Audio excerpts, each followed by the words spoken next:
Salam sejahtera untuk kita semua. Kita akan lagi belajar pelajaran sekolah Sabat dalam ringkasan pelajaran sekolah Sabat pada saat ini. Mari kita awali dengan berdoa bersama.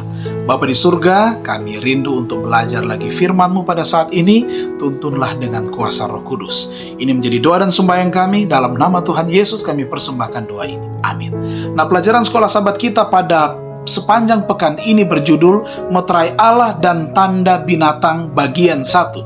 Nah, ayat temanya terdapat dalam Wahyu 7 ayat 2 dan 3. Dan aku melihat seorang malaikat lain muncul dari tempat matahari terbit. Ia membawa meterai Allah yang hidup, dan ia berseru dengan suara nyaring kepada keempat malaikat yang ditugaskan untuk merusakkan bumi dan laut, katanya, "Janganlah merusakkan bumi atau laut atau pohon-pohon sebelum kami memeteraikan hamba-hamba Allah kami pada dahi mereka." Wahyu 7 ayat 2 dan 3. Dalam pelajaran sekolah Sabat ini kita akan melihat isu sentral dalam pertentangan besar antara Kristus dan juga iblis, yang semuanya berfokus pada kesetiaan, otoritas, dan juga penyembahan. Apakah akan menyembah binatang dengan tanda binatang itu, atau kita akan menyembah Allah dan memiliki meterai Allah? Kita lihat pelajaran pada hari Minggu yang berjudul Ketekunan yang Teguh.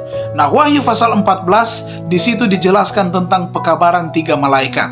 Wahyu 14 ayat 7 berkata, Allah memanggil semua orang untuk menyembah Sang Pencipta. Itulah pekabaran malaikat pertama. Kemudian ayat 8, sudah rubuh Babel. Allah memperingatkan orang-orang tentang Babel, sistem agama palsu yang berakar dari Babel kuno. Nah, ini adalah pekabaran yang kedua. Kemudian pekabaran yang ketiga adalah dalam Wahyu 14 ayat 9 dan 10. Jika seseorang menyembah binatang dan patungnya itu dan menerima tandanya pada dahinya atau pada tangannya, ia sendiri juga akan minum dari anggur murka Allah.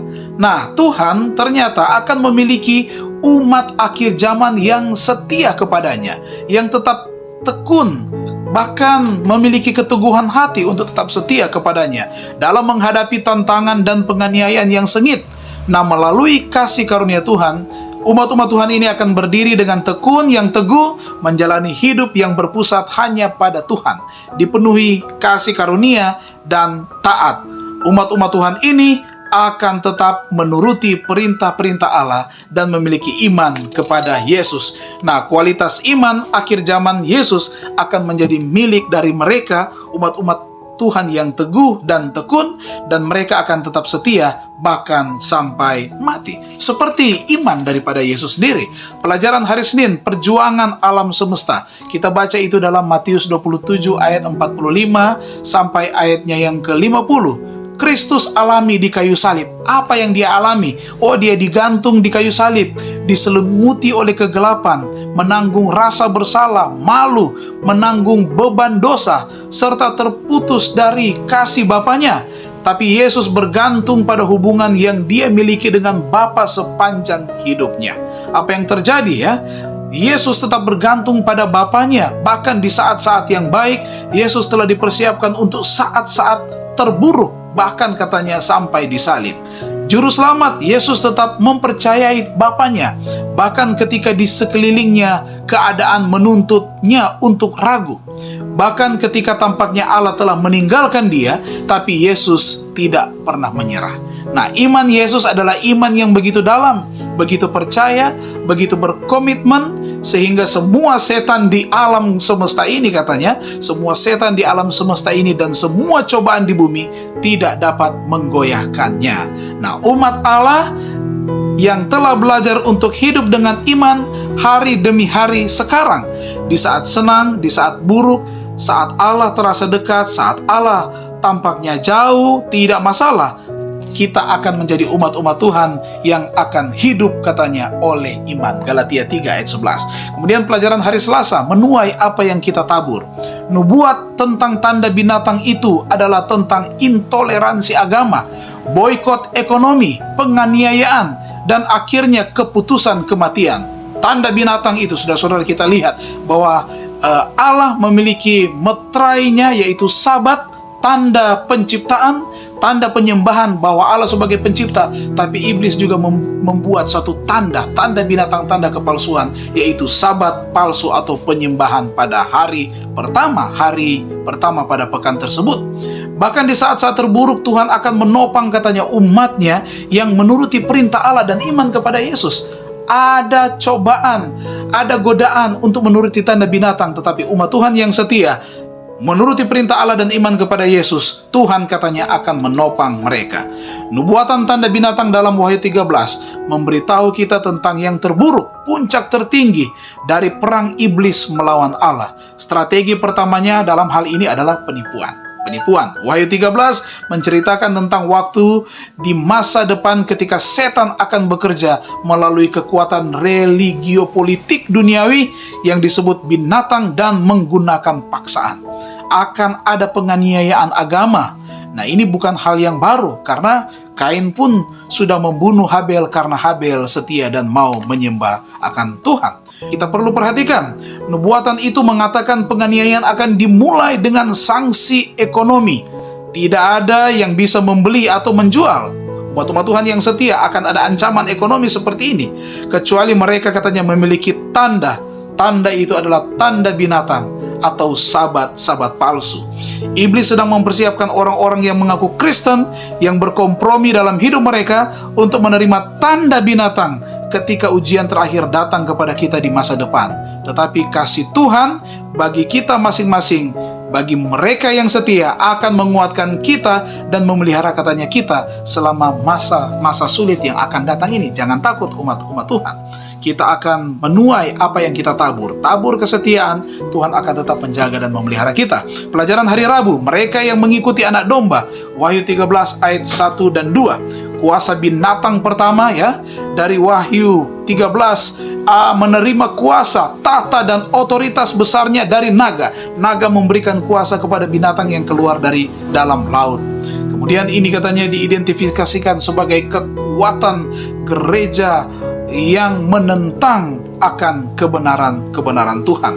Berbeda dengan gereja yang benar, yang menuruti akan hukum Allah dan iman kepada Yesus. Tetapi kuasa iblis diberikan kepada kuasa gereja yang murtad untuk mempengaruhi dunia supaya tidak setia kepada Tuhan. Pelajaran hari Kamis, Yesus satu-satunya perantara kita. Kalau kita baca dalam Wahyu 13 ayat 4 dan 5, binatang itu dengan kata-kata hujat, sombong, berkuasa 42 bulan. Binatang ini yang dalam kitab Wahyu ini adalah kekuatan agama murtad yang bangkit dari Roma kafir dan tumbuh menjadi sistem penyembahan di seluruh dunia. Nah, ini adalah merupakan gereja yang murtad. Tetapi gereja yang murtad ini mau menjadikan manusia sebagai wakil Allah, menggantikan posisi katanya daripada Allah. Sementara kita tahu bersama bahwa sebagai pengantara manusia dengan Tuhan adalah Yesus. Yesus satu-satunya pengantara kita, dan itu tidak bisa digantikan oleh kuasa manusia ataupun juga kuasa gereja. Karena Yesus adalah juru selamat, tidak bisa digantikan oleh manusia. Tidak ada yang bisa menggantikan kuasa otoritas daripada Allah itu sendiri. Manusia siapapun, tidak ada. Hanya Yesus sebagai pengantara kita. Kesimpulan pelajaran sekolah sahabat kita adalah pada pekan ini kita sudah belajar bahwa ada meterai Allah dan juga ada tanda binatang. Nah, Sabat telah menjadi tanda khusus dan kesetiaan kita kepada Allah. Sabat telah menyatakan bahwa Allah itu layak untuk disembah karena Dia adalah pencipta alam semesta. Sementara ada tantangan, tanda binatang, tanda setan juga berputar di sekitar penyembahan. Nah, iblis telah memperkenalkan tandanya, yaitu sabat palsu. Apa sabat palsu itu? Adalah hari pertama dari pekan sebagai hari penyembahan. Nah, konflik akhir antara Kristus dan iblis berfokus pada siapa yang akan layak memerintah alam semesta ini. Yesus adalah pemberi kehidupan. Yesus layak untuk disembah. Tuhan kita layak untuk disembah. Dan iblis memahami akan kebenaran ini. Iblis pun mau menggantikan posisi daripada Yesus sendiri, sehingga iblis menyerang akan kebenaran Sabat, karena Sabat itu adalah lambang daripada otoritas kreativitas daripada Allah. Tapi sebagai umat-umat Tuhan, ingat Wahyu 14 ayat 12 katakan, yang penting di sini ialah apa? Ketekunan orang-orang kudus yang memelihara perintah Allah dan iman kepada Yesus. Umat sisa akhir zaman milik Kristus harus dipenuhi dengan karunia kebenaran Yesus oleh iman yang menyanggupkan umat pilihannya untuk tetap memegang perintah-perintah Tuhan. Mari kita tunduk kepala dan kita berdoa. Terima kasih kami boleh belajar lagi pelajaran sekolah Sabat pada saat ini. Berkatilah semua umat-umat Tuhan yang sudah mempelajarinya. Iman kami dikuatkan, kami tetap akan setia menyembah Tuhan sebagai pencipta kami, menyembah Tuhan di hari Sabat Tuhan yang Tuhan sudah karuniakan kepada kami. Dalam nama Tuhan Yesus kami persembahkan doa ini. Amin. Tuhan Yesus memberkati kita semua.